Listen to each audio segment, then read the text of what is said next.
Brother good morning. Good morning sister. Om Shanti. குஷியா இருக்கீங்களா? குஷியா இருக்கும் பிரதர். ம். அருமையான யோகா இன்னைக்கு. அப்படியா? Super sister. நானும் இன்னைக்கு நல்லா யோகா பண்ணேன். Very good. அதுலயும் இன்னைக்கு அப்பா ஒரு வரதானம் கொடுத்திருந்தாரு, சூப்பரா இருந்துச்சு. நீங்க பூஜைக்குரிய ஆத்மா அப்படிங்கிற நினைவுலே இருக்கணும். இந்த சரீரம் கோயில் போல, அதுல உட்கார்ந்திருக்க மூர்த்தி நீங்க பூஜைக்குரிய ஆத்மா அப்படின்னு சூப்பரா சொல்லியிருந்தார். வரதானத்துல பார்க்கலாம். சூப்பர் வரதானம் இன்னைக்கு. Okay brother. அப்பாவோட மகா வாக்கியங்களை கேட்போமா? கேட்கலாம் சிஸ்டர். 16/11/2024 காலை முரளி பாப்தாதா மதுபன். ஓம் சாந்தி. இனிமையான குழந்தைகளே, உங்களுக்கு ஆன்மீக கலையை கற்றுக் கொடுப்பதற்காக தந்தை வந்திருக்கின்றார். இந்த கலையின் மூலம் நீங்கள் சூரிய சந்திர மண்டலங்களையும் கடந்து சாந்தி தாமத்திற்கு செல்கிறீர்கள் அப்படின்னு அப்பா தலைப்பு கொடுத்துருக்காங்க பிரதர். ஆன்மீக கலையை கற்பிக்கிறதுக்காக அப்பா வந்திருக்காரு. ஆமா, அது என்ன கலை? சூரிய சந்திர மண்டலங்களை எல்லாம் கடந்து சாந்தி தாமம் போறதுக்கான ஒரு கலை. அதான் ஆன்மீக கலை கத்து கொடுக்கறதுக்காக வந்திருக்கேன் அப்படிங்கிறார். அப்பா கேள்வி கேக்குறாங்க, விஞ்ஞான கர்வத்திற்கும் அமைதியின் கர்வத்திற்கும் உள்ள வித்தியாசம் என்ன? பதில், விஞ்ஞான கர்வம் உடையவர்கள் சந்திர நட்சத்திர மண்டலம் செல்வதற்கு எவ்வளவு செலவு செய்கின்றனர், ராக்கெட்டை உருவாக்கி செல்கின்றனர், ராக்கெட் எங்கும் நின்றுவிடக் கூடாது என்ற பயம் அவர்களிடத்தில் இருக்கும். அமைதியின் கர்வமுடைய குழந்தைகளாகிய நீங்கள் எந்த செலவும் இன்றி சூரிய சந்திர மண்டலங்களையும் கடந்து மூல வதனத்திற்கு சென்று விடுகிறீர்கள். உங்களுக்கு எந்த பயமும் கிடையாது. ஏனெனில் நீங்கள் சரீரத்தை இங்கேயே விட்டு செல்கிறீர்கள். அதான் ரெண்டுக்கும் உள்ள கர்வம். ஒன்னு சயின்ஸ் சக்தி, இன்னொன்னு சைலண்ட் சக்தி. விஞ்ஞான கர்வம், அமைதியின் கர்வம். விஞ்ஞானிகள் என்ன செய்யறாங்க? அவங்க சரீர அபாயத்தை உருவாக்கி சூரிய சந்திர மண்டலங்களுக்கு போறதுக்கான முயற்சி செய்துட்டு இருக்காங்க. அதுல அவங்களுக்கு சரீர அபாயம் இருக்குது, நிறைய செலவும் செய்யறாங்க, ராக்கெட் எங்கேயும் நின்ற கூடாதுங்கிற பயமும் இருக்கும். இதுதான் விஞ்ஞான கர்வம்ன்றாரு. அமைதியின் கர்வம் உடைய குழந்தைங்க நீங்க என்ன செய்றீங்க?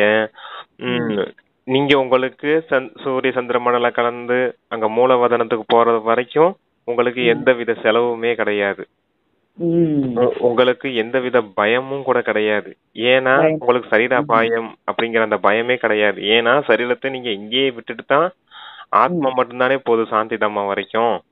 நினைவு யாத்திரை தானே போறீங்க. அப்போ உங்களுக்கு எந்த வித பயமும் கிடையாது. அதுதான் விஞ்ஞானத்தின் கர்வம், இது அமைதியின் கர்வம் சொல்றாரு. ஓம் சாந்தி. ஆன்மீக தந்தை ஆன்மீக குழந்தைகளுக்கு புரிய வைக்கின்றார். விஞ்ஞானிகள் சந்திரமண்டலம் செல்வதற்கு முயன்று கொண்டிருக்கின்றனர் என்பதை குழந்தைகள் கேட்டுக்கொண்டிருக்கின்றனர். ஆனால் அவர்கள் சந்திரமண்டலம் வரை மட்டுமே செல்வதற்கான முயற்சி செய்கின்றனர். எவ்வளவு செலவு செய்கின்றனர், மேலே செல்வதில் அதிகமாக பயப்படுகின்றனர். இப்பொழுது நீங்கள் உங்களை பற்றி சிந்தனை செய்யுங்கள். நீங்கள் எங்கு ஒப்பிக்கக்கூடியவர்கள்? அவர்கள் சந்திர மண்டலத்திற்கு செல்கின்றனர், நீங்கள் சூரிய சந்திர மண்டலங்களையும் கடந்து செல்கின்றீர்கள், மூலவதனத்திற்கு செல்கிறீர்கள். அவர்கள் மேலே செல்வதனால் அவர்களுக்கு அதிக பணம் கிடைக்கிறது. மேலே சுற்றி வந்தால் அவர்களுக்கு லட்சக்கணக்கான பரிசுகள் கிடைக்கின்றன. சரீர ஆபத்துகளை உருவாக்கி செல்கின்றனர். அது விஞ்ஞான கர்வமாகும். உங்களிடம் அமைதியின் கர்வம் இருக்கிறது. ஆத்மாக்களாகிய நாம் நமது சாந்தி தாமம் பிரம்மாண்டத்திற்கு செல்கிறோம் என்பதை நீங்கள் அறிவீர்கள். ஆத்மாதான் அனைத்தும் செய்கிறது. அவர்களது ஆத்மாவும் சரீரத்தின் கூடவே மேலே செல்கிறது. மிகவும் அச்சமூட்டக்கூடியதாகவும் பயப்படவும் செய்கின்றனர். மேலிருந்து கீழே விழுந்து விட்டால் உயிர் பிரிந்துவிடும்.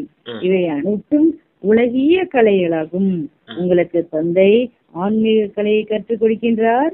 இந்த கலையை கற்றுக்கொள்வதன் மூலம் உங்களுக்கு எவ்வளவு உயர்ந்த பரிசு கிடைக்கிறது.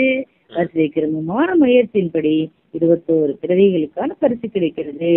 இன்றைய நாட்களில் அரசாங்கம் லாட்டரியையும் வெளியிடுகிறது அல்லவா? சொல்றீங்களா? ஆமா. என்னன்னா அந்த விஞ்ஞானிகள் வானத்துல பறக்குறாங்க, ராக்கெட்ல போயிட்டு வராங்க அப்படின்னா அந்த சயின்டிஸ்ட்டுங்களுக்கு நிறைய பணம் கிடைக்கும், பரிசு கிடைக்கும், எல்லாம் கிடைக்கும். உங்களுக்கு பேர், புகழ், மரியாதை எல்லாமே கிடைக்குது இல்லையா? இருந்தாலும் அதுல சரீரத்தின் அபாயம் இருக்குது. மேல இருந்து ராக்கெட் கீழே விழுந்துச்சுன்னா சரீரத்துல இருந்து உயிர் பிரிஞ்சிடும் அப்படிங்கிற பயம் இருக்குது உங்களுக்கு. அப்ப நீங்க அப்பா உங்களுக்கு கத்துக் கொடுக்குற இந்த ஆன்மீக கலையின் மூலமா உங்களுக்கு எந்த வித செலவும் கிடையாது. சூரிய சந்திர மண்டலங்களை கடந்து அந்த மூலவதனம் வரைக்கும் போயிட்டு வாரீங்க. அப்ப இந்த கலையை கத்துக்கிறதுனால, இந்த ஆன்மீக கலையை கத்துக்கிறதுனால உங்களுக்கு என்ன பரிசு கிடைக்குது? 21 பிறவிக்கு அசைக்க முடியாத சொத்து கிடைக்குது உங்களுக்கு. சொர்க்கத்தின் ராஜ்யம் கிடைக்குது. அவங்களுக்கு எப்படி அல்ப கால பரிசு கிடைக்குது, அந்த ஒரு பிறவில அனுபவிப்பாங்க. பேர், புகழ், மரியாதை இருக்கும். நான் சயின்டிஸ்ட், நான் ஸ்பேஸுக்கு போயிட்டு வந்தேன், சந்திர மண்டலத்துக்கு போயிட்டு வந்தேன்னு. ஆனா உங்களுக்கு பாருங்க, அடுத்து வர 21 பிறவி, மொத்தமா 2500 வருஷம் துக்கம்னா என்னன்னே தெரியாத ஒரு உலகத்துக்கு போக போறீங்க. அப்படிப்பட்ட ஆன்மீக கலையை கத்துக் கொடுக்கறதுக்காக தந்தை வந்திருக்கு அப்படிங்கிறாரு.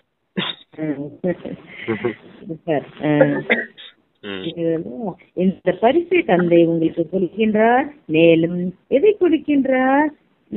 உங்களை நேரடியாக மேலே, அதாவது நம்முடைய வீட்டிற்கு அழைத்து செல்கின்றார். இது எங்க இருக்கிறது?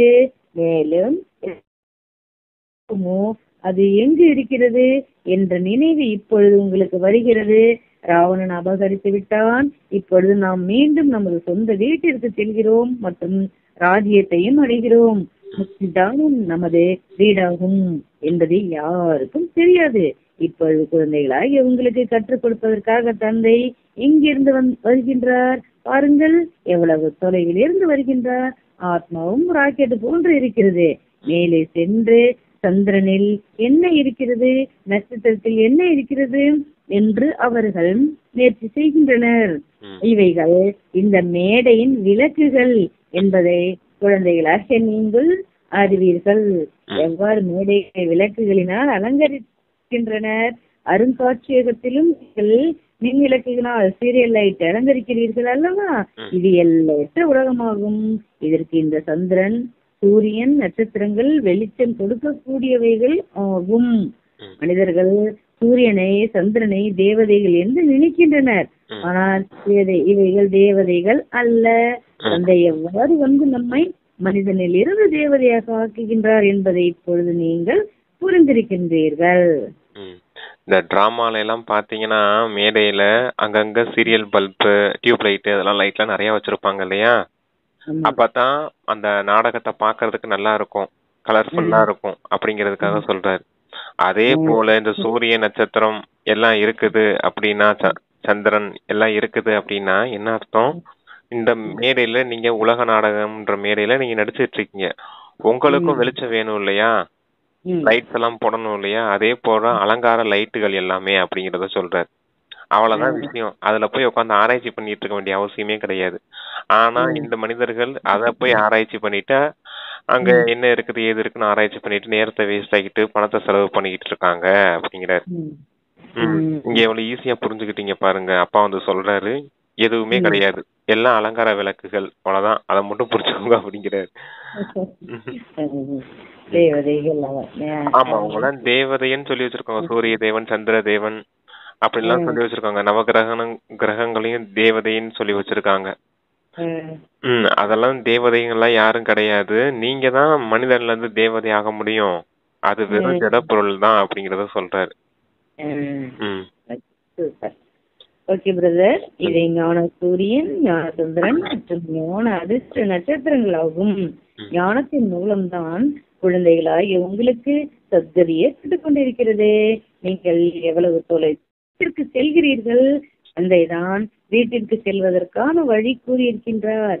தந்தையே வந்து அழைத்து செல்லாமல் யாரும் தனது வீட்டிற்கு திரும்பி செல்ல முடியாது. தந்தை எப்பொழுது வந்து தனது அறிமுகம் கொடுக்கிறாரோ அப்பொழுது நீங்கள் அறிகின்றீர்கள். ஆத்மாக்களாகிய நாம் தூய்மையாகும் பொழுது தனது வீட்டிற்கு செல்ல முடியும் என்பதையும் புரிந்திருக்கிறீர்கள். பிறகு யோக பலத்தின் மூலமாகவோ அல்லது தண்டனையின் மூலமாகவோ பாவமாக வேண்டும். அளவிற்கு நீங்கள் தந்தையை நினைவு செய்வீர்களோ அந்த அளவிற்கு நீங்கள் பாவனமாவீர்கள் என்று தந்தை புரிய வைத்துக் கொண்டிருக்கின்றார். நினைவு செய்யவில்லை எனில் பத்தித்தமாகவே இருந்து விடுவீர்கள். பிறகு அதிக தண்டனை அடைய வேண்டி இருக்கும். மேலும் பதவியும் குறைந்துவிடும். தந்தை சுயம் வந்து உங்களுக்கு உபதேசிக்கின்றார், இப்படி இருப்பவர்கள் தான் வீட்டிற்கு செல்ல முடியும் என்று. ஆமா, அந்த தண்டனை ஒண்ணு யோக பலத்தால தூய்மையாகுங்க, பாவனமாகுங்க. இல்லாட்டா தண்டனை அடைஞ்சு பாவனமாக வேண்டியது இருக்கும். யோக பலத்தால பாவனமானீங்கன்னா உயர்ந்த பதவி கிடைக்கும். தண்டனை அடைஞ்சு பாவனமானீங்க அப்படின்னா உங்களுக்கு குறைந்த பதவி தான் கிடைக்கும் அப்படின்னு சொல்றேன். எப்படி வசதி உங்களுக்கு? உங்கள் சாய்ஸ். ஆமா, உங்களுக்கு எப்படி வசதி? இணைவு செய்து பாவனம் ஆகுறீங்களா இல்ல தண்டனை வேணுமா அப்படின்னு கேக்குறாரு. நமக்கு வந்து எச்சரிக்கை கொடுக்குறாங்க. ஆமா, பிரம்மண்டம் என்றால் என்ன, சூட்சுமவதனம் என்றால் என்ன என்று எதுவும் தெரியாது. மாணவர்கள் முதலில் எதையும் அறியாமல் தான் இருப்பர். எப்பொழுது படிக்க ஆரம்பித்து விடுகிறார்களோ அப்பொழுது ஞானமும் அறிவு கிடைக்கிறது. படிப்பிலும் சில உயர்ந்ததாகவும் சில சாதாரணமாகவும் இருக்கிறது. ஐசிஎஸ் படிப்பு படித்திருந்தால் ஞானம் நிறைந்தவர் என்று கூறுவர். இதை விட உயர்ந்த படிப்பு வேறு எதுவும் கிடையாது. இப்பொழுது நீங்கள் எவ்வளவு உயர்ந்த கல்வி கற்கிறீர்கள். நீங்கள் தூய்மையாவதற்கான யுக்தியை தந்தை கூறுகின்றார். குழந்தைகளே, என்னை மட்டும் நினைவு செய்தால் நீங்கள் பத்தித்தத்தில் இருந்து பாவனமாக ஆகிவிடுவீர்கள். உண்மையில் ஆத்மாக்களாகிய நீங்கள் பாவனமாக இருந்தீர்கள். மேலே தனது வீட்டில் இருந்தீர்கள். எப்பொழுது நீங்கள் சத்தியுகத்தில் ஜீவன் முக்தியில் இருந்தீர்களோ அப்பொழுது மற்ற அனைவரும் முக்திதாமத்தில் இருந்தனர். முக்தி மற்றும் ஜீவன் முக்தி இரண்டையும் நாம் சிவாலயம் என்று கூற முடியும். முக்தியில் சிவபாபாவும் இருக்கின்றார், குழந்தைகளாகிய ஆத்மாக்களும் நாமும் இருக்கின்றோம். இது உயர்ந்த ஆன்மீக படிப்பு. சந்திரனுக்கு சென்று நாம் வசிப்போம் என்று அவர்கள் கூறுகின்றனர். எவ்வளவு தடையை உடைத்துக் கொள்கின்றனர், புத்திசாலித்தனம் காண்பிக்கின்றனர். கோடிக்கணக்கான மைல் தொலைவில் மேலே செல்கின்றனர். ஆனால் அவர்களது ஆசை நிறைவேறுவது கிடையாது. உங்களது ஆசை நிறைவேறிவிடுகிறது. அவர்களுக்கு எது பொய்யான உலகிய கர்வமாகும், உங்களுடையது ஆன்மீக கர்வமாகும். அவர்கள் மாயையின் புத்திசாலித்தனத்தை எவ்வளவு காண்பிக்கின்றனர். மனிதர்கள் அதிகமாக கை தட்டுகின்றனர், வாழ்த்துக்கள் கூறுகின்றனர், அதிகம் அடையவும் செய்கின்றனர். அதிகபட்சம் 5 முதல் 10 கோடி அவர்களுக்கு கிடைக்கும். இந்த செல்வம் அனைத்தும் அழிந்து போய்விடும் என்ற ஞானம் குழந்தைகளாகி உங்களிடம் இருக்கிறது. இன்னும் குறுகிய காலம்தான் இருக்கிறது என்று நினையுங்கள். இன்று எப்படி இருக்கிறோம், நாளை என்ன ஆகும் என்று நீங்கள் நரகவாசிகளாக இருக்கிறீர்கள், நாளை சொர்க்கவாசிகளாக ஆகிவிடுவீர்கள். அதிக நேரம் ஆகாது. ஆக அவர்களுடையது உலகிய சக்தியாகும், உங்களுடையது ஆன்மீக சக்தியாகும். இதை நீங்கள் மட்டுமே அறிவீர்கள். அந்த உலகிய சக்தியின் மூலம் எதுவரை செல்ல முடியும், சந்திரன் நட்சத்திரம் வரை சென்றடைவர். மேலும் யுத்தம் ஆரம்பமாகிவிடும். பிறகு அவை அனைத்தும் அழிந்து போய்விடும். அவர்களது கலை இங்கேயே அழிந்துவிடும். அது உலகிய உயர்ந்த கலையாகும், உங்களுடையது ஆன்மீக உயர்ந்த கலையாகும். உலகியல் கலை ஆன்மீக கலை ரெண்டையும் சொல்றாரு. அந்த உலகியல் கலை கத்துக்கிறாங்க. எவ்வளவு அது ஆரம்பத்துல சொன்னதுதான், எவ்வளவு செலவு பண்றாங்க, மேல போய் பேர் புகழ்லாம் அடையிறாங்க, லட்சக்கணக்கில் கோடிக்கணக்கில் பணம்லாம் கிடைக்குது. எல்லாம் எங்க போக போகுது, எல்லாமே விநாச நேரத்துல அழிஞ்சு போக போகுது.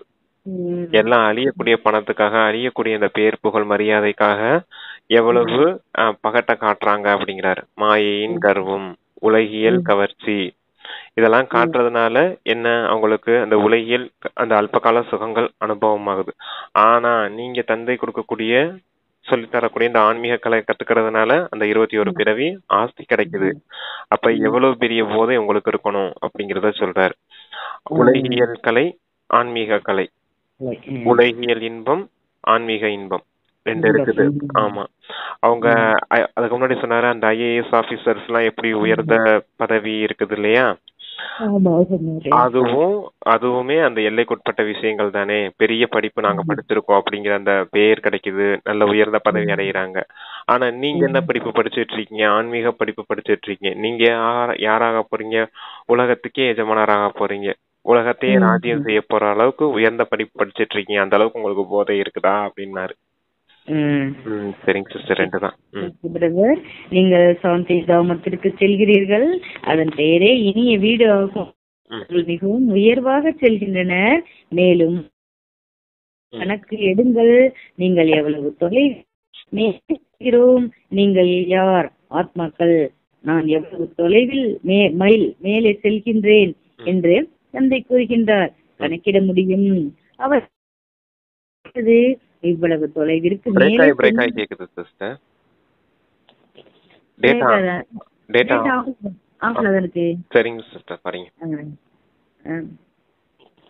தொலைவிற்கு மேலே சென்ற பிறகு திரும்பி வந்தனர் என்று கூறுகின்றனர். மிக எச்சரிக்கையாக இருக்கின்றனர். கீழே இறங்குவோம், இதை செய்வோம் எனும் பொழுது மிகவும் பிரபலமாகி விடுகின்றனர். நீங்கள் எங்கு செல்கிறீர்கள், பிறகு எப்படி வருகிறீர்கள் என்பது யாருக்கும் தெரியாது. உங்களுக்கு என்ன பரிசு கிடைக்கிறது என்பதையும் நீங்கள் மட்டுமே அறிவீர்கள். ஆச்சரியமாக இருக்கிறது. பாபாவின் அதிசயமாகும். யாருக்கும் தெரியாது. இது ஒன்றும் புதிய விஷயம் இல்லை என்று நீங்கள் கூறுவீர்கள். ஒவ்வொரு 5,000 ஆண்டிற்கு பிறகும் அவர்கள் இந்த பயிற்சி செய்து கொண்டே இருப்பர். நீங்கள் இந்த சுற்றி என்ற நாடகத்தின் முதல் இடை கடை ஆயில் போன்றவைகளை நன்றாக அறிவீர்கள். ஆக உங்களுக்குள் போதை இருக்க வேண்டும். பாபா நமக்கு கற்றுக் கொடுக்கின்றார். மிகவும் உயர்ந்த முயற்சி செய்கிறீர்கள், மீண்டும் செய்வீர்கள். இந்த அனைத்து விஷயங்களையும் வேறு யாரும் அறிந்திருக்கவில்லை. தந்தை குப்தமாக மறைவாக இருக்கின்றார். உங்களுக்கு தினமும் எவ்வளவு புரிய வைக்கின்றார், உங்களுக்கு எவ்வளவு ஞானம் கொடுக்கின்றார். அவர்கள் வரையறுக்கப்பட்டுதான் செல்ல வேண்டி இருக்கிறது. நீங்கள் எல்லையற்றீர்கள். அவர்கள் சொந்த மண்டலம் வரை செல்கின்றனர். அது பெரிய பெரிய விளக்குகளாகும், வேறு எதுவும் கிடையாது. அவர்களுக்கு பூமி மிகவும் சிறியதாக தென்படுகிறது. ஆக அவர்களுடைய உலகிய படிப்பிற்கும் உங்களுடைய படிப்பிற்கும் எவ்வளவு வித்தியாசம் இருக்கிறது. உங்களது ஆத்மா எவ்வளவு சிறியதாக இருக்கிறது, ஆனால் ராக்கெட்டை விட வேகமாக செல்கிறது. ஆத்மாக்கள் மேலே இருக்கின்றன, பிறகு நடிப்பதற்கு வருகின்றன. அவரும் சுப்ரீம் ஆத்மா ஆவார். ஆனால் அவருக்கு பூஜை எப்படி ஏற்படும்? பக்தியும் அவசியம் நிகழ வேண்டும். 5000 வருஷத்துக்கு ஒரு முறை இந்த கலைகளை அவங்களும் செஞ்சுட்டு இருப்பாங்க. நீங்களும் இதே கலையை செஞ்சுட்டு இருப்பீங்க அப்படிங்கிறார். அவங்க உலகியல் கலையை செஞ்சுட்டு இருப்பாங்க, நீங்க ஆன்மீக கலையை கத்துட்டு இருப்பீங்க. அந்த ராக்கெட் எவ்வளவு ஸ்பீடா போகுது, அந்த ராக்கெட்டை விட வேகமா போறது ஆத்மாதான். இந்த உலகத்துல இருக்கக்கூடிய சூரிய சந்திர நட்சத்திரங்கள் எல்லாமே இந்த பெரிய பெரிய விளக்குகள், அவ்வளவுதான். அந்த விஷயத்தை மட்டும் புரிஞ்சுக்கோங்க. சாந்தி தாமத்துல இருந்துதான் இங்க இந்த உலக நாடகத்துல நீங்க பாட்டு நடிக்க வந்தீங்க. இங்க 5000 வருஷம் இந்த பாட்டு முடிஞ்சிச்சு. உங்களை மறுபடியும் வீட்டுக்கு அழைச்சிட்டு போறதுக்காக பரமாத்மா அதே சாந்தி தாமத்துல இருந்ததும் வந்திருக்காரு அப்படிங்கிறார். மறுபடியும் உங்களை வீட்டுக்கு அழைச்சிட்டு போகணும் இல்லையா? எப்படி வீட்டுல இருந்து இறங்கி வந்தீங்க ஆத்ம ரூபத்துல, அதே போலதான் இங்கேயும் எல்லா சரீரத்தையும் இங்க இருக்க எல்லா பொருட்களையும் விட்டுட்டு தான் நீங்க சாந்தி தாமம் போகணும். அப்ப அந்த ராக்கெட்டை உதாரணமா வச்சு சொல்றாரு. ஆத்மா ராக்கெட்டை விட வேகமா செல்ல முடியும் அப்படிங்கிறார். அதுல செலவு பண்ண வேண்டியிருக்கும். ஆனா இங்க உங்களுக்கு செலவே கிடையாது இல்லையா? வெறும் நினைவு செய்ய போறீங்க, அவ்வளவுதானே. செலவே இல்லாம ஒரு டெய்லி சுற்றுலா போயிட்டு வந்துட்டு இருக்கோம். சுற்றுலா மட்டும்தான். அத சுற்றுலா போறதுக்குதான் 21 பிறவி சொர்க்கத்தின் அனுபவிக்கவும் போறோம். எந்த வித 63 பிறவிய செய்த பாவ கர்மங்களும் அந்த சுற்றுலாலதான் இருக்கவும் செய்யறோம். எல்லாமே அந்த வெறும் சுற்றுலா மட்டும்தான். பாவமும் இருக்கிறோம். இப்ப எவ்ரிடேவும் நல்ல சுற்றுலா போயிட்டதுனால ஒரு உற்சாகமா இருக்கு. பிறகும் 21 பிறகுல நல்ல ஏகபோகமா வாழ போறோம். இவ்வளவு இருக்காது இல்ல எவ்வளவு பாக்கியத்தை கொடுக்கறாரு. ஆனா இந்த ஞானத்தை யார்கிட்டயா சொன்னோம்னா நம்மள பார்த்து சிரிச்சிட்டு இருக்காங்க. ஒரு பாபா குழந்தை உருவாயிட்டு இருக்காங்க. அப்பா இந்த டெய்லி சேவை செய்யறது நிலவரதான்னு நினைக்கிறேன். வருது நம்ம அப்புறம் பேசுவோம். அரை கல்பம் ஞானம் பகல், அரை கல்பம் பக்தி இரவு என்று பாபா புரிய வைத்திருக்கின்றார். இப்படி சங்கம யுகத்தில் நீங்கள் ஞானம் அடைகிறீர்கள். சத்தியுகத்தில் ஞானம் இருக்காது. அதனால்தான் இதை புருஷோத்தம சங்கமயுகம் என்று கூறப்படுகிறது. அனைவரையும் புருஷோத்தமர்களாக ஆக்குகின்றார். உங்களது ஆத்மா எவ்வளவு தூரத்திற்கு செல்கிறது, உங்களுக்கு புத்தி இருக்கிறது அல்லவா? அவர்கள் தங்களது கலைகளை வெளிப்படுத்தும் பொழுது அதிகம் செல்வம் அடைகின்றனர். அவர்கள் தங்களது கலைகளை வெளிப்படுத்தும் போது எவ்வளவு வேண்டுமென்றாலும் ஆனால் அவை அனைத்தும் கூடவே வராது என்பதை நீங்கள் புரிந்திருக்கின்றீர்கள். இறந்து போய்விடுவர், அனைத்தும் அழியக்கூடியவர்களாக ஆகும். இப்பொழுது உங்களுக்கு எவ்வளவு மதிப்பான வைரங்கள் கிடைக்கின்றன. இதன் மதிப்பை யாரும் கணக்கிட முடியாது. ஒவ்வொரு வாக்கியமும் லட்சக்கணக்கான ரூபாயாகும். எவ்வளவு காலமாக நீங்கள் கேட்டுக்கொண்டே வருகிறீர்கள். கீதையில் எவ்வளவு மதிப்பான படிப்பு இருக்கிறது. இந்த ஒரே ஒரு கீதையைத்தான் மிகவும் மதிப்பானது என்று கூறுகின்றன. அனைத்து சாஸ்திரங்களுக்கும் சிரோன்மணி ஸ்ரீமத் பகவத்கீதையாகும். அவர்கள் படித்துக் கொண்டிருக்கின்றனர், ஆனால் பொருளை புரிந்து கொள்வது கிடையாது. கீதை படிப்பதனால் என்ன கிடைக்கும்?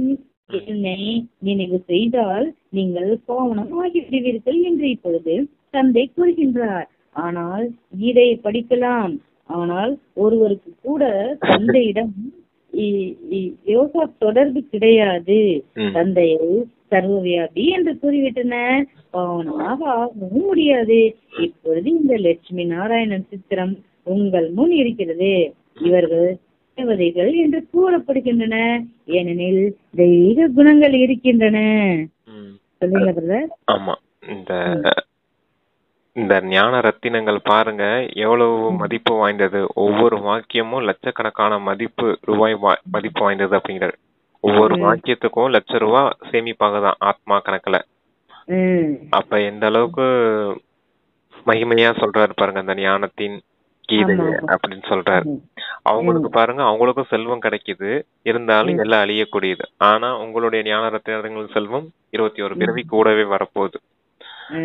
அந்த தேவி தேவதைகளை பாருங்க எவ்வளவு தெய்வீக குணங்களுடையவரா இருக்காங்க. அதே போல உங்களை மாத்துறது இந்த ஞான செல்வம் தானே அப்படிங்கிறாரு. அதான் திரும்ப அப்பா நமக்கு வந்து வேற வேற டைரக்ஷன்ல புரிய வைக்கிறாங்க. சர்வே அப்படின்னு சொல்லிட்டதுனால அவங்களுக்கு இந்த ஞானம் வந்து கிடைக்கிறதுக்கு அது இல்ல. அந்த கீதையை சொல்றாரு, என்ன சொல்றாருன்னா, அந்த கீதையை படிக்கிறாங்க, இந்த துவாபர யுகத்துல எழுதின பகவத்கீதையை படிக்கிறாங்க. அதுல என்ன படிக்கிறது சரிதான், படிக்கிறதுனால யாருக்கும் பாபா கிட்ட தொடர்பு ஏற்படுறது இல்ல. இவங்கிட்ட ஆமா ஆத்மான்னு உணர்ந்து யாரும் பரமாத்மா நினைக்கிறது இல்ல, அதனால பாவனமாகறதும் கிடையாது. ஆத்மான்னு வந்து பரமாத்மா நினைச்சாதானே தூய்மையாக முடியும், பாவ கர்மங்கள் எரியும். அது எல்லாம் கீதையில சொல்லியிருந்தாலும் அவங்களுக்கு யாருடைய தொடர்பும் யாருக்குமே பரமாத்மாவுடைய தொடர்பு இல்லாம போயிருச்சு. அதனாலதான் இன்னும் கீழான நிலையை இறங்கி இறங்கி வந்து இப்ப தமோ பிரதான நிலையை அடைஞ்சிட்டாங்க எல்லாரும் அப்படிங்கறத சொல்றாரு. இப்பதான் தந்தை வந்து சொல்றாரு உண்மையான கீதை இந்த கீதையை தான் சொல்றாரு, நம்ம முரளியை தான் கீதைன்னு சொல்றாரு. அந்த கீதையை கேட்கறதுனால நீங்க பாவனமாகறீங்க, உயர்ந்த பதவி அடைகிறீங்க, பாக்கியத்துக்கு மேல பாக்கியமா அடைகிறீங்க. 2 நாளைக்கு முன்னாடி கூட சொல்லியிருந்தோம் இல்லையா, எதை அடைந்தால் யாரை அடைந்தால் அனைத்தும் கிடைக்குமோ அவர் கிடைக்க வேண்டும் அப்படின்னு கேட்டு வந்தீங்க பக்தியில. அவர் தான் கிடைச்சிட்டாரு இப்ப சங்கம யுகத்துல. அவர் அடைஞ்சிட்டோம், எல்லாத்தையுமே அடைஞ்சிட்டோம் அப்படின்னு சொன்னாரு. ஓகே பிரதர், படிக்கிறேன். புது உலகில் இவ்வளவு மனிதர்கள் இருக்க மாட்டார்கள். மற்ற அனைத்து ஆத்மாக்களும் தங்களது வீட்டிற்கு செல்ல வேண்டி இருக்கும். உங்களுக்கு தந்தையும் ஆச்சரியமான கல்வியை கற்பிக்கின்றார். இதன் மூலம் நீங்கள் மனிதனில் இருந்து தேவதைகளாக மிக உயர்ந்தவர்களாக ஆகிறீர்கள். ஆக இப்படிப்பட்ட படிப்பின் மீது அந்த அளவிற்கு கவனமும் செலுத்த வேண்டும். கல்பத்திற்கு முன்பு யார் எந்த அளவிற்கு கவனம் செலுத்தி இருந்தார்களோ அந்த அளவிற்கு செலுத்துவர் என்பதையும் புரிந்திருக்கிறீர்கள். தெரிந்து விடுகிறது. சேவை செய்திகளை கேட்டு தந்தை குஷி அடைகிறார். தந்தைக்கு ஒரு பொழுதும் கடிதம் எழுதவில்லை எனில் இவரது புத்தி யோகமானது ஒன்றுக்கும் உதவாத பொருட்களின் பக்கம் சென்று விட்டதாக தந்தை புரிந்து கொள்வார். தேகாபிமானம் வந்துவிட்டது, தந்தையை மறந்து விட்டனர். இல்லை எனில் சிறிது சிந்தித்து பாருங்கள். காதல் திருமணம் செய்து கொள்கின்றனர் எனில் அவர்கள் தங்களுக்குள் எவ்வளவு அன்பாக இருப்பார். ஆனால் ஒரு சிலரது எண்ணங்கள் மாறிவிடுகின்றன எனில் பிறகு மனைவி அடிக்க ஆரம்பித்து விடுகின்றன. இது உங்களுக்கும் அவருக்குமான காதல் திருமணம் ஆகும். தந்தை உங்களுக்கு தனது அறிமுகம் கொடுக்கிறார். நீங்கள் சுயமாகவே அறிமுகம் அடைவது கிடையாது. தந்தை வர வேண்டி இருக்கிறது. எப்பொழுது உலகம் பழசாகிறதோ அப்பொழுதுதான் தந்தை வர வேண்டி இருக்கிறது. பழையதை புதியதாக ஆக்குவதற்கு அவசியம் சங்கமேகத்தில் தான் வருவார். புது உலகை ஸ்தாபனம் செய்வதுதான் தந்தையின் கடமையாகும். சொல்றீங்களா பிரதர்? அந்த சேவையின் செய்திகளை கேட்டு தந்தை குஷி அடைகிறார். எல்லாம் லெட்டர் போடுவாங்க. லெட்டர் போடும்போது பாபா புரிஞ்சுக்கிறாரு, அந்த சேவை செய்தி நாங்க இவ்வளவு பேருக்கு சேவை செய்தோம் அப்படிங்கறதெல்லாம் சொல்லும் போது பாபா குஷி அடைகிறாராம். அப்ப கடிதம் வரல, லெட்டர் வரல அப்படின்னா இவருடைய புத்தியின் யோகம் ஒன்னுத்துக்கும் உதவாத பொருட்கள் பின்னாடி போயிருக்கு போல அப்படின்னு பாபாவும் புரிஞ்சுக்கிறாராம். சேவை செய்யறோம் அப்படிதான் ஞான ரத்தினங்களை தாரணை செய்யறோம், அதை சேமிக்கிறோம்னு அர்த்தம். அந்த செய்தியை கேட்டு பாபா குஷி அடைகிறார். லெட்டர் வரல, சேவை செய்யல அப்படிங்கிற மாதிரி லெட்டர் எதுவும் உங்ககிட்ட இருந்து வரலைன்னா இவங்க புத்தியின் யோகம் ஒன்னுத்துக்கும் உதவாத பொருட்கள், அதாவது இந்த உலகில் விஷயங்கள் பின்னாடி போகுது அப்படிங்கறத புரிஞ்சுக்கிறேன் அப்படிங்கிறாரு. இந்த கடித தொடர்பு எப்படி இருக்கணும்? காதலன் காதலிக்கு எப்படிப்பட்ட உறவு இருக்கும்? அப்ப அது போல இருக்கணும். தந்தையின் மீது உங்களுக்கு அந்த அளவுக்கு காதல் இருக்கணும், அன்பு இருக்கணும் அப்படிங்கறத சொல்றாரு. சிலர் என்ன செய்யறாங்க, காதல் திருமணம் செய்துக்கிட்டு மனைவியையும் அடிக்க ஆரம்பிச்சுறாங்க. அவங்களுடைய புத்தி யோகம் மாறுறதுனால, புத்தி யோகம்ல புத்தி அந்த எண்ணங்கள் மாறுறதுனால மனைவிய டார்ச்சர் பண்ண ஆரம்பிச்சுறாங்க. அது போல நீங்களும் செஞ்சிடாதீங்க அப்படிங்கிறாரு. சேவை செய்து நல்ல விதத்துல தந்தையின் அன்புல மூழ்கி இருக்கணும், அந்த மாதிரி காரியம் செய்யுங்க, தந்தையை விட்டுட்டு போயிடாதீங்க அப்படிங்கறத சொல்றாரு. தந்தையின் மீது அன்பு இல்லாம சேவை செய்யாம உலகியல் கவர்ச்சிக்கு பின்னாடி வசமாகி மாயை உங்களை இழுத்துட்டு போக பார்க்கும், அதுக்கு வசமாகி போயிடாதீங்க அப்படிங்கறத சொல்றாரு. காதலன் காதலி போல, கணவன் மனைவி போல தந்தையின் அன்புல இருந்து தந்தையின் சேவைய செய்துட்டே இருக்கணும் அப்படிங்கறத சொல்றாரு. Okay brother. உங்களை சொர்க்கத்திற்கு எஜமானர்களாக ஆக்கி விடுகிறார் எனில் இப்படிப்பட்ட தந்தையின் மீது எவ்வளவு அன்பு செலுத்த வேண்டும். பிறகு பாபா நான் மறந்து விட்டேன் என்று ஏன் கூறுகிறீர்கள்? எவ்வளவு உயர்ந்ததிலும் உயர்ந்த தந்தையாக இருக்கின்றார். இவரை விட உயர்ந்தவர் வேறு யாரும் கிடையாது. மனிதர்கள் முக்திக்காக எவ்வளவு தலையை உடைத்துக் கொள்கின்றனர், பரிகாரம் செய்கின்றனர், எவ்வளவு பொய் ஏமாற்றம் நடைபெற்றுக் கொண்டிருக்கிறது. மகரிஷி போன்றவர்களுக்கு எவ்வளவு புகழ் இருக்கிறது. அரசாங்கம் 10 முதல் 20 ஏக்கர் கொடுத்து விடுகிறது. அதற்காக அரசாங்கம் எந்த சமய பற்றுதல் இல்லாதது என்று கிடையாது. இதில் சில அமைச்சர்கள் சமயப்பற்று உள்ளவர்களாகவும் சிலர் சமயப்பற்று இல்லாதவர்களாகவும் இருக்கின்றனர். சிலர் தர்மத்தை ஏற்றுக்கொள்வதே கிடையாது. மதம் தான் சக்தி மிகுந்தது என்று கூறப்படுகிறது. கிறிஸ்தவர்களிடம் சக்தி இருந்தது அல்லவா? முழு சொல்றீங்களா பிரதரிங்க? ஆமா, அந்த சன்னியாசிகளுக்கு கவர்மெண்டே இடம் ஒதுக்கி கொடுத்துருது ஆசிரம் கட்டுறதுக்கு 10-20 ஏக்கர். அப்படின்றப்ப கவர்மெண்ட்டுக்கு சமயப்பற்று இருக்குது இல்லைன்னு சொல்ல முடியாது, அமைச்சர்களுக்கும் சமயப்பற்று இருக்குது இல்லைன்னு சொல்ல முடியாது. இருந்தாலும் சன்னியாசிகள் அந்த தூய்மையா இருக்கிறது காரணத்தினால, அவங்களுக்கு புகழ் இருக்கிறது காரணத்தினால அவங்களுக்கு கவர்மெண்ட்ல இருந்து ஒரு சலுகை கிடைக்குது அப்படிங்கறத சொல்றாரு. சமயம் தான் உயர்ந்தது, மதம் தான் சக்தி வாய்ந்தது அப்படின்னு சொல்றாங்க. சொல்வது கிடையாது, மதம்தான் சக்தி மிகுந்தது என்று கூறப்படுகிறது. மதத்தை விட்டுட்டு தர்மத்தை விட்டுட்டாங்க. அதான் கிறிஸ்துவ மதம் இங்க எல்லாரையும் சக்தி மிகுந்ததா ஆட்சி செய்தது இல்லையா? பாரதத்தை பிரிட்டிஷ் அரசாங்கம் ஆட்சி செய்தது இல்லையா? அப்ப மதம் தானே ஆட்சி செய்தது மாதிரி ஆயிடுச்சு. அத சொல்றாரு அப்பா. கிறிஸ்தவர்களிடம் சக்தி இருந்தது அல்லவா? முழு பாரதத்தையும் அடிமைப்படுத்தி விட்டனர். இப்பொழுது பாரதத்தில் எந்த சக்தியும் கிடையாது. எவ்வளவு சச்சரவுகள் நிறைந்திருக்கிறது. இதே பாரதம் எப்படி இருந்தது, தந்தை எப்படி எங்கு வருகின்றார் என்பது யாருக்கும் எதுவும் தெரியாது. எங்கு பெரிய மீன்கள் உள்ளனவோ, அதாவது மகத தேசத்தில் வருகின்றார் என்பதை நீங்கள் அறிவீர்கள். மீன்கள், அந்த பாயிண்ட் எல்லாம் நோட் பண்ணிங்கன்றத. அந்த மகத தேசத்தின் மீன்கள், அங்கதான் மீன்கள் நிறைய இருக்குன்னா அழுக்கானவங்க நிறைய பேர் இருக்குமா. அதனால மகத தேசம் பாரதம் பாரதம் தான் மகத தேசம் என்பதை நீங்கள் சொல்வீர்கள். ஓகே, படிக்கிறேன் பிரதர். அனைத்தையும் சாப்பிடும் நிலையில் மனிதர்கள் இருக்கின்றனர். அனைத்தையும் விட உயர்ந்த வைஷ்ணவமாக பாரதம் இருந்தது. இது வைஷ்ணவ ராஜ்யம் அல்ல. இந்த மகான் தூய்மையான தேவி தேவதைகள் எங்கு இருக்கின்றனர்? ஆனால் இன்றைய நாட்களில் பாருங்கள், என்னவெல்லாம் சாப்பிடுகின்றனர். மனித மாமிசம் சாப்பிடுபவர்களாகவும் ஆகிவிடுகின்றனர். பாரதத்தின் நிலை எப்படி ஆகிவிட்டது? இப்பொழுது உங்களுக்கு முழு ரகசியத்தையும் புரிய வைத்துக் கொண்டிருக்கின்றார். மேலிருந்து கீழே வரைக்குமான முழு ஞானமும் கொடுக்கின்றார். முதலில் நீங்கள் தான் இந்த பூமியில் இருந்தீர்கள்.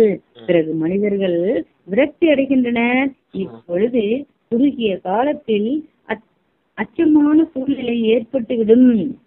பிறகு ஐயோ ஐயோ என்று கூறிக்கொண்டே இருப்பர். சொர்க்கத்தில் பாருங்கள் எவ்வளவு சுகம் இருக்கிறது. லட்சியத்திற்கான இந்த அடையாளத்தை பாருங்கள். இவை அனைத்தையும் குழந்தைகளாகிய நீங்கள் தாரணையும் செய்ய வேண்டும். எவ்வளவு உயர்ந்த படிப்பாகும். தந்தை எவ்வளவு தெளிவாக புரிய வைக்கின்றார். மாலையின் ரகசியத்தையும் புரிய வைத்திருக்கின்றார். மேலே மலராக சிவபாபா இருக்கின்றார். பிறகு தண்டு இல்லற மார்க்கம் அல்லவா? சுரவர மார்க்கத்தினர் மாலை உருட்டுவதற்கு அதிகாரம் கிடையாது. இது தேவதைகளுக்கான மாலை. அவர்கள் எவ்வாறு ராஜ்யத்தை அடைந்தனர்? உங்களிலும் வசீக்கிரமமாக இருக்கிறீர்கள். சிலர் அச்சம் அற்று மற்றவர்களுக்கு புரிய வைக்கின்றனர். வாருங்கள், நாங்கள் உங்களுக்கு வேறு யாரும் கூற முடியாத விஷயத்தை கூறுகின்றோம். சிவபாபாவை தவிர வேறு யாரும் அறியவே இல்லை. அவர்களுக்கு இந்த ராஜயோகம் கற்றுக் கொடுத்தது யார்? மிகவும் அழகான சுவையுடன் புரிய வைக்க வேண்டும். இவர்கள் 84 பிறவிகள் எடுக்கிறார்கள். தேவதை, சத்திரியர், வைசியர், சூத்திரர். தந்தை எவ்வளவு எளிய ஞானம் புரிகின்றார். மேலும் தூய்மையாகவும் ஆக வேண்டும். அப்பொழுதுதான் உயர்ந்த பதவியை அடைவீர்கள். முழு உலகிலும் அமைதியை ஸ்தாபனை செய்யக்கூடியவர்கள் நீங்கள். தந்தை உங்களுக்கு ராஜ்ய பாக்கியம் கொடுக்கின்றார் அல்லவா? வல்லல் அல்லவா? அவர் எதையும் பெறுவது கிடையாது. உங்களது படிப்பிற்கான பரிசு இதுவாகும். இவ்வாறான பரிசு வேறு யாரும் கொடுக்க முடியாது. ஆக இப்படிப்பட்ட தந்தையை ஏன் அன்பாக நினைவு செய்வது கிடையாது? லௌகீக தந்தையை முழு பிறவியிலும் நினைவு செய்கிறீர்கள். பரலௌகீக தந்தையை ஏன் நினைவு செய்வது கிடையாது? யுத்த மைதானம் தூய்மையாவதற்கு நேரம் தேவைப்படுகிறது என்று தந்தை புரிய வைத்திருக்கின்றார். யுத்தம் முடிவடைகின்ற வரை நேரம் ஆகிறது. யார் ஆரம்பத்தில் வந்தார்களோ அவர்கள் முழு பாவனமாக இருப்பார்கள் என்பது கிடையாது. கிடையாதா? யார் ஆரம்பத்தில் வந்தார்களோ அவர்கள் மாயையின் யுத்தம் மிகவும் ஜோராக நடைபெறுகிறது என்று பாபா கூறுகின்றார். நல்ல குழந்தைகளையும் மாயை வென்று விடுகிறது. அந்த அளவிற்கு பலசாலியாக இருக்கிறது. யார் கீழே விழுந்து விடுகிறார்களோ பிறகு அவர்கள் முரளி எப்படி கேட்க முடியும்? சென்டருக்கு வருவது கிடையாது எனும் பொழுது அவர்கள் எப்படி அறிந்து கொள்ள முடியும்? மாயை முற்றிலும் ஒரு பைசாவிற்கு உதவாதவர்களாக ஆக்கி விடுகிறது. முரளி படிக்கும் பொழுதுதான் விழிப்புணர்வு ஏற்படும். சொல்றீங்களா பிரதர்? இன்னும் நிறைய இருக்கா சிஸ்டர்? ஆமா, கொஞ்சம் இருக்கு, நிறைய. சரி, ஓகே, சரி, சொல்லிடலாம். அந்த மீன்களை சொல்லியிருந்தாரு. மீன்கள்ங்கிறது தூய்மையற்ற நிலை. அந்த மகத தேசத்தின் மீன்களாக இருக்காங்க. இந்த உலகத்துல தமோ பிரதான் நிலை அடைஞ்சிட்டாங்க. நீங்க எப்படி இருந்தீங்க? முதல்ல வைஷ்ணவ தர்மத்தை சேர்ந்தவங்களா, தூய்மையான தேவி தேவதைகளா இருந்தீங்க. அதனாலதான் அந்த வர்ணத்தை சொன்னாரப்பா. முதல்ல பிராமணர்களா இருந்தீங்க, அப்புறம் தேவி தேவதைகளா இருந்தீங்க, அப்ப சத்திரியர்களா ஆனீங்க, வைஷ்ணவர்களா ஆனீங்க, அப்ப சூத்திரர்களா மாறிட்டீங்க. அதத்தான் எப்ப வாரேன் தந்தை எல்லாரும் சூத்திரர்களா மாறி இந்த மீன்களை சாப்பிடக்கூடிய, மனித கறியை சாப்பிடக்கூடிய அந்த நிலையில இருக்கும் போது வாரேன். அந்த அளவுக்கு நீங்க தூய்மையற்றவங்களா மாறி போயிருச்சு இந்த பாரதம். தந்தை வந்து இந்த பாரதம் இப்படி கொஞ்சம் கொஞ்சமா சத்துவ பிரதானத்துல இருந்து தமோ பிரதானம் வரைக்கும் வந்துருச்சு அப்படிங்கிறதுக்காக அதை சொன்னாரு. அப்புறம் சன்னியாசிக மாலையை உருட்டுறாங்க, 108 மணி மாலையை உருட்டுறாங்க அப்படின்னா அந்த 108 மணி மாலையை உருட்டுறதுக்கு காரணம் என்ன? இந்த 108ங்கிறது என்ன அடையாளம்? ஆத்மாக்களின் அடையாளம். ஆமா, அந்த பூ வந்து அந்த மணிமாலையில பூ இருக்கும் போல, அந்த பூ வந்து சிவபாபா. மத்த 108 அந்த விஷய 108 மாலைங்கிறது ஆத்மாக்கள். ஆத்மாக்கள் அந்த ருத்ரனின் மணிகள்னு சொல்றாங்க இல்லையா, ஆத்மாக்களினுடைய ஒரு நினைவு சின்னம் தான் அந்த ருத்ராட்ச மாலை. அந்த 108 பேர் மொத்தமா சத்தியுகத்தை ஆண்ட ராஜாக்கள். அவங்களுடைய ஒரு அடையாளமா தான் அந்த 108 மணி மாலை உருவாக்க இருக்காங்க. அப்ப இதெல்லாம் சொல்லி நல்ல விதத்துல அந்த துறவற மார்க்கத்தினருக்கு புரிய வைக்கணும் அப்படிங்கறத சொல்றாரு. அவங்க மாலை உருட்டுறதுக்கான விஷயம் கிடையாது, நீங்க தான் அந்த 108 மணி மாலை அப்படிங்கறத சொல்றாரு. அப்புறம் அந்த முரளி படிக்கணும் அப்படிங்கறத சொல்றாரு. முரளியை கவனம் கொடுத்து படிக்கும் போதுதான் உங்களுக்கு விழிப்புணர்வு வரும். முரளியே படிக்கலைன்னா உங்களுக்கு எப்படி விழிப்புணர்வு வரும்? மாயையின் யுத்தம் இறுதி வரைக்கும் இருக்கவே செய்யும். அப்ப இறுதி வரைக்கும் நீங்க முரளி படிக்கணும், எச்சரிக்கை இருந்துட்டே இருக்கணும் அப்படிங்கிறாரு. மாயையின் யுத்தமும் ஜோரா நடக்குது, பெரிய பெரிய மகாரதிகள் கூட விழுந்துடுறாங்க அப்படிங்கறத சொல்றாரு. முரளி எப்பவுமே முரளி படிக்கிறோம் அப்படின்னா எதுக்காக படிக்கிறோம் அப்படின்னா, நேத்து தவறு செஞ்ச தவறை இன்னைக்கு நம்ம திருத்திக்கணும் அப்படிங்கறதுக்காக தான் படிக்கிறோம். ஆனா குற்றத்துக்கு மேல குற்றம் செஞ்சுக்கிட்டே அப்பா சொன்ன ஸ்ரீமத் படியே நடக்கல அப்படின்னா என்ன ஆகும் தெரியுமா சிஸ்டர்? முரளி படிக்கின்ற எண்ணமே வராது, ஆர்வமே வராது. முரளி படிச்சாலே முரளி படிச்ச மனசு கஷ்டமா தான் இருக்கும். என்னைக்காவது தப்பு பண்ணும்போது நமக்கு முரளி படிக்கும்போது கஷ்டமா இருக்கும். என்னடா முரளி படிச்சுட்டு இருக்கோம், அப்பா என்ன சொல்ற, நம்ம என்ன செஞ்சுக்கிட்டு இருக்கோம் அப்படிங்கிற மாதிரியே இருக்கும். அந்த குற்ற உணர்ச்சினாலே முரளி படிக்காம விட்டுட்டு போயிடுறாங்க. ஆமா, அதுக்காகத்தான் முரளியே நீங்க தவறு செய்யறீங்களோ சரியா செய்யறீங்களோ, ஸ்ரீமத் பண்ணி நடக்கிறீங்களோ நடக்கலையோ, முரளியை படிச்சுக்கிட்டே இருங்க, ஆட்டோமேட்டிக்கா நீங்க நடக்க ஆரம்பிச்சிருவீங்க. குற்ற உணர்ச்சி ஏற்படுது, மன உளைச்சல் ஆகுது, அதனாலதான் நான் முரளி படிக்காம இருக்கேன்லாம் சொல்லக்கூடாது. கடமை தான். முரளியை படிச்சுட்டே இருங்க, ஒரு நாள் கண்டிப்பா தூய்மை ஆயிடுவீங்க. அப்புறம் உங்களுக்கே அது அனுபவமாகும், முரளி படிக்கிறதுக்கு ஆர்வம் வரும். நீங்க நல்ல விதத்துல நடந்துக்கிட்டீங்கன்னா முரளியை படிக்கிறதுக்கு ரொம்ப ஆர்வமா இருப்பீங்க. உண்மையிலே தூய்மையா இருக்கும் போதுதான் முரளி படிக்கிறதுக்கே புரியும். புரிஞ்சுக்கிடும் போதுதான் நமக்கு தாரணையே ஆகும். அது நீ உங்களுக்கு நல்ல அளவுக்கு தாரணை ஆகுதோ அந்த அளவுக்கு முரளி மீது அன்பு இருக்கும்.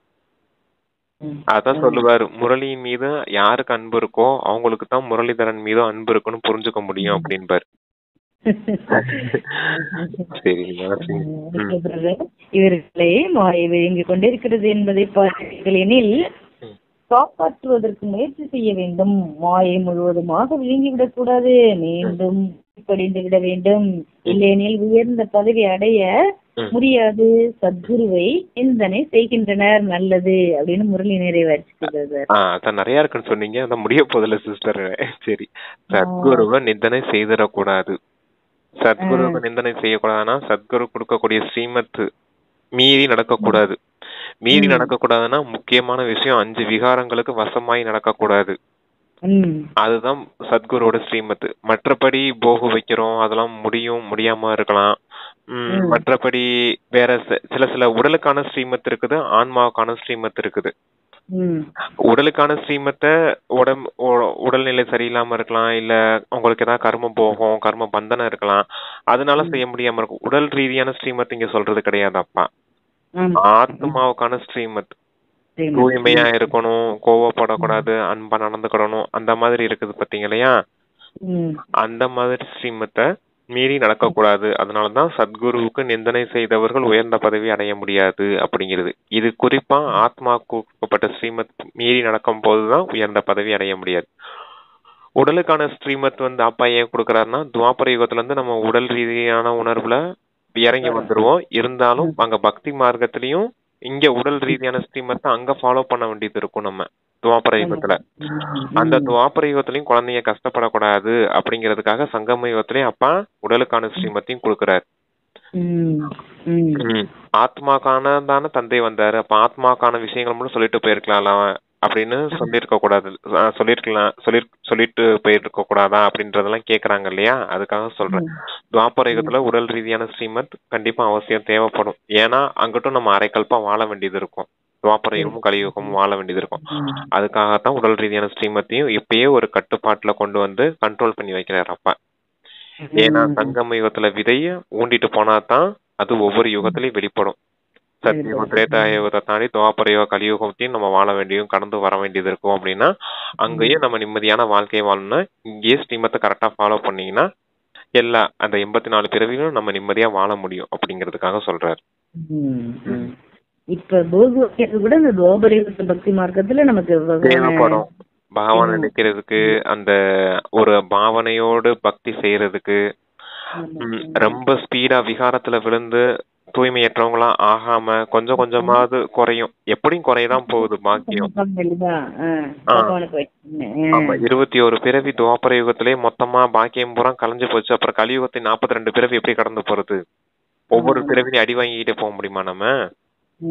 இல்ல ஒவ்வொரு பிறவிலையும் ஏழையா பிறந்து பிறந்து பிறந்து பிறந்து கஷ்டத்தை அனுபவிச்சு இது என்னடா வாழ்க்கைன்ற மாதிரி போகணுமா? அதுக்காகத்தான் இடையில வந்து அந்த பக்தி மார்க்கம் பக்தி இருக்கும் போது இறைவன் கிட்ட இருக்கும் போது தூய்மையா இருக்கணும்னு தெரியும் இல்லையா நமக்கு எப்ப கூட கலியுகத்திலேயே. அப்ப அங்கேயும் தூய்மைக்கான விஷயங்கள் இருந்தே இருக்கும். மனிதர்களின் பக்கம் அதிகமா கவனம் திரும்பாம இறைவன் பக்கமாவே பக்தியை நகர்த்திட்டே போயிட்டு போயிட்டு வந்து இறுதி கலியுக நேரத்துலதான் நம்ம கஷ்டங்களே அனுபவிக்கிறோம். அப்ப அந்த துக்கத்தின் தாங்க முடியாம தந்தையை கூப்பிட்டுட்டே வந்திருக்கோம். 63 பிறவியா பக்தியும் பண்ணிருக்கோம். ஆனா ரொம்ப கஷ்டங்கள் அனுபவிச்சது இந்த கலியுகத்தின் இறுதி நேரத்துலதான்.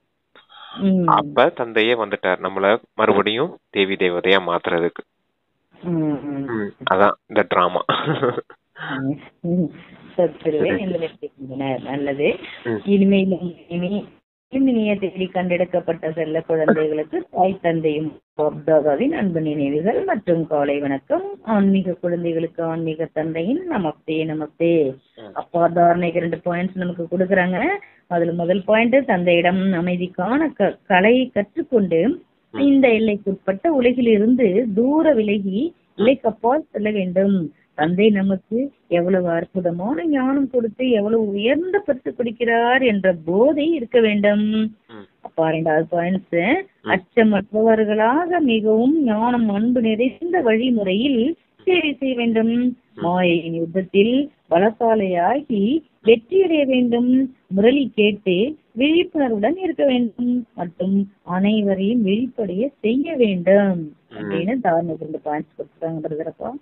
அது சொல்லிட்டு சிஸ்டர் ஏற்கனவே நிறையா ஓகே வரதானம் கொடுக்குறாங்கப்பா. பரம பூஜைக்கு உரியவராகி பரமாத்மா அன்பின் அதிகாரத்தை அடையக்கூடிய சம்பூர்ண தூய்மையான ஆத்மா ஆகுக. பரம பூஜைக்கு உரியவராகி பரமாத்மா அன்பின் அதிகாரத்தை அடையக்கூடிய சம்பூர்ண தூய்மையான ஆத்மா ஆகுக. நான் பூஜைக்குரிய ஆத்மா இந்த சரீரம் என்ற கோவிலில் வீட்டிருக்கின்றேன் என்ற இந்த நினைவை சதா வாழ்வில் கொண்டு வாருங்கள். ஏற்பட்ட பூஜைக்குரிய ஆத்மாதான் அனைவருடைய அன்பிற்கும் அனைவருடைய அன்பிற்கு உரியவர்கள். அவருடைய ஜடமூர்த்தியும் அனைவருடைய அன்பிற்கு உரியதாக இருக்கிறது. சிலர் தங்களுக்குள் சண்டையிட்டுக் கொள்கிறார்கள், ஆனால் மூர்த்தியின் மீது அன்பு செலுத்துவார்கள். ஏனெனில் அதில் தூய்மை உள்ளது.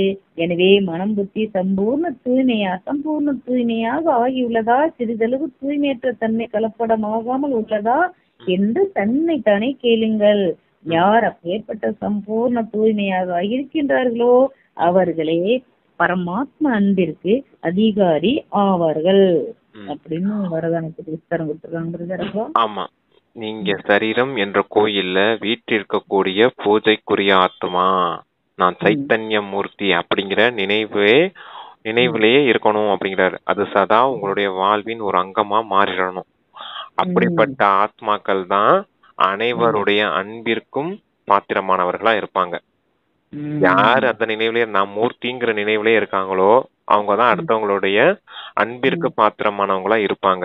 அவங்களுடைய ஜடமூர்த்தி, முதல்ல சொன்னது சைத்தன்ய மூர்த்தி, அடுத்து ஜடமூர்த்தி. அந்த ஜடமூர்த்தி கூட துவாபரயுகத்துல வந்து உருவாக்குவாங்க இல்லையா, அது கூட அனைவருடைய அன்பிற்கு உரியதா இருக்கும் அப்படிங்கிறாரு.